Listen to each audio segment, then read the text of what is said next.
नमस्कार मेरे प्यारे दोस्तों। आज पूरे भारत में विशेष रूप से पुरुषों के बीच अतुल सुभाष नाम के एक व्यक्ति के बारे में बहुत चर्चा है। भारत में पुरुषों को महत्वपूर्ण चुनौतियों का सामना करना पड़ रहा है क्योंकि कानून अक्सर महिलाओं का पक्ष लेता है। ये कानूनी पूर्वाग्रह पुरुषों को शोषण की चपेट में छोड़ देता है, जिससे अनगिनत व्यक्तियों को नुकसान होता है। अतुल सुभाष ने कई पुरुषों द्वारा सामना की जाने वाली दुर्दशा को उजागर करने के लिए अपनी कहानी साझा की।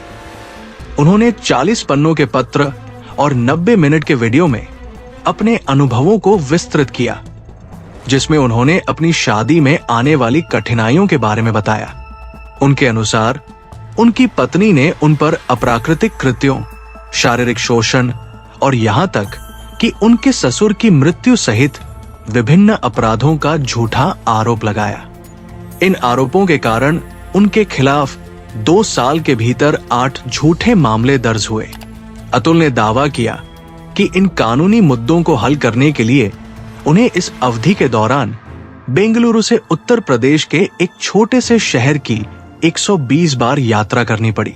अतुल ने कहा कि एक सफल व्यवसायी होने के बावजूद उनकी पत्नी और उनके परिवार ने उनके वित्त को सूखा दिया, जिससे वो भावनात्मक और आर्थिक रूप से तबाह हो गए। उन्होंने चल रही अदालती लड़ाई को सहन करते हुए और भी बड़ी रकम की मांग का सामना करते हुए बाल सहायता में प्रति माह 40,000 रुपए का भुगतान करने का उल्लेख किया। उन्होंने महसूस किया कि सिस्टम ने उन्हें कोई राहत या न्याय नहीं दिया और उन्होंने अपने पत्र और वीडियो में अपनी पीड़ा का वर्णन किया, जो अब सोशल मीडिया पर वायरल हो गए हैं। उन्होंने आगे एक घटना को याद किया जहां उनकी पत्नी निकिता ने कथित तौर पर अदालत में उन्हें ताना मारते हुए पूछा कि वो अभी भी जीवित क्यों हैं। अतुल ने यह भी दावा किया कि एक न्यायाधीश ने एक बार बर्खास्तगी टिप्पणी की थी, जिसमें सुझाव दिया गया था कि वो 5 लाख रुपए का भुगतान करके स्थिति को ठीक कर दे। न्याय न मिलने से निराश अतुल ने कहा कि उनके पास सिर्फ 3 विकल्प है: रिश्वत देना, अंतहीन कानूनी लड़ाई लड़ते रहना या फिर अपना जीवन समाप्त करना। दुर्भाग्य से उन्होंने तीसरा विकल्प चुना। अपनी जान लेने से पहले अतुल ने अपने अनुभवों का विस्तृत विवरण लिखा और वीडियो ऑनलाइन अपलोड किया। उनकी मौत पर सोशल मीडिया पर व्यापक बहस छिड़ गई है।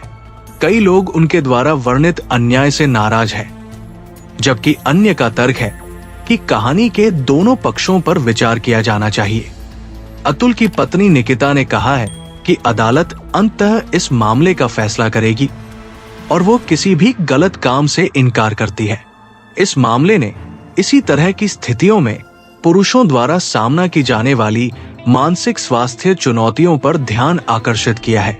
अतुल की कहानी कई लोगों के साथ प्रतिध्वनित हुई है, जो कानूनी प्रणाली द्वारा उपेक्षित महसूस करते हैं। ये लिंग की परवाह किए बिना संकट में उन लोगों को सहायता प्रदान करने के महत्व के एक कठोर अनुस्मारक के रूप में कार्य करता है। एक दयालु शब्द या सहानुभूतिपूर्ण इशारा एक अंतर बना सकता है और संभावित रूप से जीवन बचा सकता है।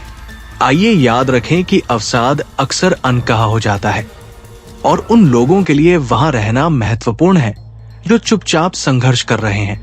अतुल की त्रासदी सभी के लिए न्याय और समर्थन सुनिश्चित करने के लिए प्रणालीगत परिवर्तन और सामाजिक जागरूकता की आवश्यकता पर जोर देती है।